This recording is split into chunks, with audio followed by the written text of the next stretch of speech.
At naalala ni Yuka ang kanyang nakaraan, nang hindi niya matalo ang kanyang kapatid at labis na natuwa. Pinahahalagahan ni Kusanagi ang pagsisikap ng lahat ngunit sinabihan sila na huwag maging kampante dahil lamang tumaas ang kanilang mga antas, dahil ang kanilang antas ay hindi nagpapahiwatig ng lakas ng kanilang mahika. Sinabihan niya si Roka na gumamit ng level 4 spell sa kanya, at ginamit niya ang level 4 magic para atakihin siya habang ginagamit niya ang level 1 wound spear at inatake siya. Natigilan sila nang i-neutralize ng level 1 spell ang level 4 spell. Sinabi niya sa kanila na ang kanilang level ay nagdaragdag sa limitasyon ng magic power na maaari nilang ipasok, ngunit hindi iyon nangangahulugan na ang mas mataas na antas ng magic ay palaging mas malakas, kahit na may parehong antas ng magic. Kung i-infuse nila ito ng maximum magic power, maaari nilang talunin ang level 4 spells. Ngunit mahalaga din ang katangian, dahil mahina ang tubig sa lupa. Sinabi niya sa kanila na huwag matrap sa ideya ng mga antas, dahil dapat nilang maunawaan ang kapangyarihan ng mahika at makabisado ang mga spells. Kung gagawin nila, sila ay magiging mas malakas. Lagi nilang tatandaan na may mga kasama rin sila kaya kung pagsasamahin nila ang kanilang kapangyarihan ay lalo silang lalakas. At sabi nila oo. Habang naiintindihan nila ang kanyang tagubilin, dumating si Fukusho at sinabi na maaaring nahihirapan sila sa pagiging plebs, at tinanong siya ng opisyal kung ano ang nagdala sa kanya dito. Sinabi niya na dahil hindi darating ang kalamidad, nababagot siya, kaya pumunta siya doon. Sinabi sa kanya ng opisyal na kung hindi siya nagsasanay, dapat niyang lipulin ang ilang mga halimaw. Ngunit ayaw niyang gawin iyon dahil ito ay masyadong maraming problema para sa kanya, kaya gusto niyang ang pulis ang humawak nito. Nainis din ang mga ito nang sabihin niya na sana ay dumagsa na ang kalamidad at muling mamula ang langit. Natigilan si Yuka, at natuwa si Fukusho nang makita ang kapahamakan. Sinabi niya sa kanila na ang squad na matatalo sa boss ang unang makakakuha ng karapatang maging pinuno ng squad at sasabihin sa protagonist na magsisimula na ang laro. Nadismaya sila at sinabing hinding-hindi sila matatalo laban sa isang tulad niya, ngunit sinabi niya sa kanila na ipagpatuloy ang pagsasabi niyan mamaya, at umalis siya. Naisip ni Yuka na hindi patas, ngunit sinabi ng bida na gag-ana rin sila. Sinabi niya sa kanila na huwag kalimutang ilagay ang kanilang mga cellphone at headset, at umalis sila. Tuwang-tuwa sila, dahil ito ang kanilang unang laban mula nang bumuo sila ng squad, ngunit sinabihan sila ni Kusanagi na huwag pababayaan ang kanilang mga bantay at sinabing oo. Pupunta doon si Fukusho gamit ang aerial magic at mas mabilis kaysa sa kotse. Tiningnan niya ito at sa tingin niya ay napakabagal nito kaya napahikab siya. Natigilan si Ryuji at sinabing masyado silang mabilis, at nagtaka si Yuka kung paano siya masyadong mabilis sa katawan na iyon. Inakala ng mga bida na bihasa sa wind magic ang kanilang mga kalaban kaya mahirap para sa kanyang mga kasamahan na maabutan sila. Nagpasya siyang lampasan sila ng mag-isa, ngunit matatalo nito ang layunin ng pagiging isang pangkat. At naisip niya na kung hindi apektado ang mga mamamayan, dapat silang magmadali. Tumingin si Fuka sa kanila at inisip na mga talunan sila habang iniisip niya, anong klaseng special magic squad ito na hindi man lang makasabay sa kanya. Nagalit si Yuka. Bagamat hindi niya marinig ang sinasabi nito, alam niyang kinukutya niya sila, at narating nila ang lugar kung saan nangyari ang kalamidad. Nakita niya ang halimaw at natiyak na ito ay isang kalamidad, kaya't inutusan niya ang kanyang mga bantay na katayin sila. Pinatay nila ang halimaw, at dumating ang ginang. Humihingi ng tulong sa kanya. At sinabi niya sa kanyang mga bantay na patuloy na patayin ang halimaw. Habang patuloy silang dumarating, pinatay niya ang halimaw na si Aden at inatake ang sibilyang si Kusanagi, na nagpoprotekta sa kanila gamit ang harang, at tinanong siya kung ano ang kanyang ginagawa. Nanginginig sila, At nagtaka si Fukusho kung ano ang nangyayari dahil hindi niya may galaw ang kanyang katawan. Inabot ni Yuka ang mga sibilyan at tinanong sila kung okay lang sila. Siya ay nagalit, tinanong siya kung ano ang kanyang ginagawa, at binabalaan siya na huwag talagkarin ang mga ordinaryong tao dito habang sila ay nakaka-relax, dahil maaari nilang ilipat muli ang kanilang mga katawan. Nagtataka kung may ginawa sa kanila ang bida. Pero ayokong maniwala dito. Sinabi niya sa kanya na kasalanan nila ang pagharang sa isang magic noble, at nagtaka siya kung ano iyon. Ngunit umalis siya at sinabing ibababa niya ang amo para tumutok sila sa pagprotekta sa mga karaniwang tao. Inakala ng bida na madaling mawalan ng kakayahan si Fuka, ngunit iyon ay magiging tila tumatakbo siya mula sa labanan.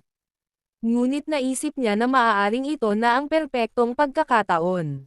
Aniya, poprotektahan niya ang mga mamamayan, kaya dapat nilang pagtuunan ng pansin ang pagpuksa sa mga halimaw. At tinanong siya ng opisyal na si Shidao kung kaya niya siyang hawakan ng mag-isa, dahil mahihirapan siyang protektahan ang lahat. Ipinaalala sa kanya ng bida na siya ang pinuno ng espesyal na pangkat ng halimaw, at nakaramdam siya ng katangahan sa pagtatanong sa kanya nito. Sinabi sa kanila ni Yuka na maaari silang palaging umasa sa kanya, kaya dapat nilang pabagsakin ang mga halimaw mismo, at masigasig silang talunin sila. Sinabi niya sa kanila na pumunta at manalo para sa kanila, at umalis sila at nakikipaglaban sa mga halimaw. Gumamit si Yuka ng level 3, isang Asher Splash, at tinalo ang demonyong sundalo. Akala niya ay natatakot siya at wala siyang magagawa noon, ngunit ngayon ay maaari na niyang talunin ang mga ito. Natuwa si Aden nang siya ay naging mas matatag. Sinusuri ng bida ang mga halimaw sa lugar at naramdaman ang marami sa mga magic energies habang ang mga kaalyado at hayop ay naghalo. At napagtanto niya na napakaraming sibilyan ang nabigong makatakas upang hindi maging madali ang pagsadjep para sa iba. Ngunit madali para sa kanya, kaya umalis siya upang iligtas ang mga ito.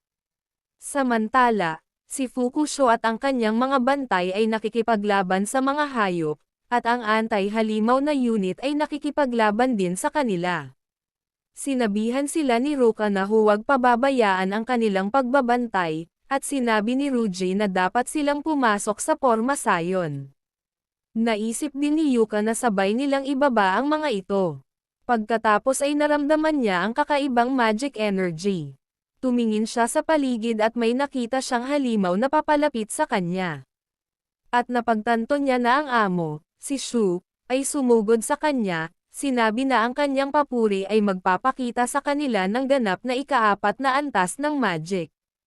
Sinabi sa kanya ng kanyang mga tauhan na ang kanyang kalaban ay ang demonyong amo upang matalo niya ito sa pamamagitan ng pang-4 na baitang spell.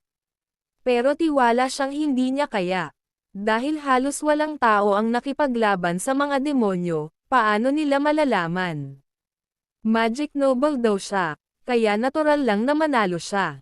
At gumamit siya ng level 4 Wind Magic Temple para patayin ang boss. Ginagamit ng demonyong amo ang level 4 Fire Magic Flare, na nanag sa kanyang magic. Kaya't ang kanyang mahika ay naging walang talo, at siya ay tumakbo palayo at sinabi sa kanyang mga kasama na umatras. Lumitaw ang bida at sasalakayin sana ang amo. Ngunit inatake na ng kanyang mga kaibigan ang amo, at naisip niyang hindi ito masama. Natuwa si Fukusho na siya ay naligtas, at tinanong siya ni Yuka kung bakit niya isinasama ang mga mamamayan. Ngunit tumayo siya at sinabing kasalanan nila ang hindi paglayas at kung magpapabagal sila sa isang magic noble, mas mabuting patay na sila. And she gets so frustrated, kaya sinampal niya ito. Sinabi niya na wala siyang pagmamalaki dahil siya ay kabilang sa isang maharlikang salamangkero. Habang hawak niya ang pisngi niya, nagtaka siya kung gaano niya kalakas ang loob na sinampal siya bilang isang maharlikang salamangkero. Ngunit hindi niya ito pinansin at sinabihan silang iwanan siya dahil kailangan nilang talunin ang iba pang demonyo. Pero nagalit siya sa hindi niya pinapansin. Iniwan ng bida ang mga sibilyan sa tagapagligtas, tumingin sa kanila, at natutuwa na mabilis nilang nakolekta ang kanilang mga sarili, dahil gumawa sila ng isang eksena sa harap ng kanilang kaaway. Umalis siya upang iligtas ang natitirang mga nakaligtas na nangangailangan ng kanyang tulong, ngunit nagpa siya din siyang bantayan ang amo. Nang maglaon, sinabi sa kanya ng kanyang tao na walang paraan na manalo sila laban sa demonstrasyon, kaya dapat silang umatras.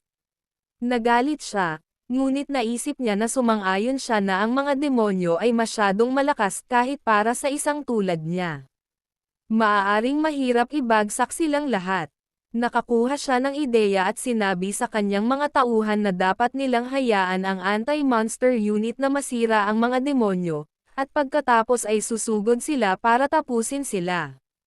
Sumang-ayon ang kanyang mga tauhan, natuwa, at naisip na siya, gaya ng dati, napakatalino. Pero natural lang daw ito at inutusan silang humiga at maghintay. Samantala, lumitaw ang demonyong amo, na may napakalakas na kapangyarihan, at iniisip niya kung kaya ba nila itong talunin ngunit ayaw isipin ang pagkatalo, kaya nagpa siya siyang manalo. Naunang sumalakay si Ruji, at sinundan ng isa ang kanyang pangunguna at inatake din ito. Iniisip niya kung natalo na ba nila ito, ngunit walang gasgas ang amo ng demonyo. Nag-aalala sila na hindi ito gumana, at sinabi ni Ruka na kailangan nila ng level 4 spell o isang naaangkop na dami ng magic power. Ngunit inatake sila ng amo, at sinabihan niya si Raiji na iwasan ang pag-atake. Napagtanto ni Yuko na ang isang ito ay mas malakas kaysa sa nauna at 2 beses na mas malakas kaysa sa kanyang mahika dahil masyadong matindi ang pagkakaiba ng kanilang kapangyarihan. Hindi sila mananalo ng ganoon, at iniisip niya kung ano ang dapat niyang gawin. Napagtanto ni Kusanagi na nahihirapan sila, kaya pinayuhan niya silang magtulungan. Sinabi niya na ginagawa na nila ito, ngunit sinabi niya sa kanya na dapat nilang pagsamahin ang kanilang kapangyarihan sa totoong kahulugan, at ang susi ay nasa loob niya at ni Ruka. Tinanong niya siya kung ano ang ibig niyang sabihin dito, ngunit sinabi niya na dapat nilang malaman ito sa kanilang sarili. Tumingin siya sa likuran niya at nagulat siya nang inatake at pinrotektahan siya ng apoy at ng kanyang kapatid. Sinabi niya sa kanya na tiyak na may kahulugan ang mga salita ng bida, kaya kailangan nilang pag-isipan ito ng magkasama. At naisip ni Yuka na kagaya rin ng sinabi ng kanyang kapatid na laging nangunguna sa kanila ang kanyang mga salita. Naunawaan niya kung ano ang dapat niyang gawin at sinabi sa kanila na napakalakas ng mahika ng demonyo, ngunit mahaba ang oras ng kanilang paghahagis, kaya iminungkahi niyang alisin nila ang mas maliliit na kaaway habang iniiwasan ang mahika ng demonyo. Sinabi niya kay Shidao at sa iba pa na sumalakay mula sa silangan habang sila ay aatake mula sa kanluran, at sinabi niya sa kanila na bibigyan niya sila ng senyales kapag darating ang demonyong mahika. Ang amo ng demonyo ay nanghuhula upang salakayin sila, at nagsimula siyang magbilang at sinabihan silang umiwas, at sumugod sila sa kanilang direksyon. Nagulat ang bida na nagsimulang manguna si Yuka, dahil inaasahan niyang si Ruka o Ryuji ang umaasenso. Ngunit siya ay may husay sa pagbabasa ng mga tao, at naisip niya na baka maputol lang siya para dito. Akala niya hindi sapat ang kanilang magic level at kapangyarihan, kaya paano sila mananalo? Kaya sinubukan niyang alalahanin ang sinabi nito sa kanila. Naalala niya na sinabihan niya sila na gamitin ang bagay na nagpapahina sa kanilang kapangyarihan at inisip na baka hindi siya naiintindihan nito. Hindi siya sigurado kung gagana ang gayong katawa-tawang paraan, ngunit ang kanyang sentido komon ay matagal nang nasira dahil ito ay isang do or die na sitwasyon. Hiniling niya sa lahat na ipahiram sa kanya ang kanilang kapangyarihan. Habang tinitingnan sila ni Fukusho, nagpaplano ng isang bagay at nagtataka kung ano ang sinusubukan nilang gawin, tinanong siya ng opisyal na si Shidao kung sigurado siyang magagawa nila ito, ngunit sinabi niya na ginawa niya. Hindi ko alam ang tungkol dito, ngunit wala silang ibang mga lead. Salamat po sa panonood.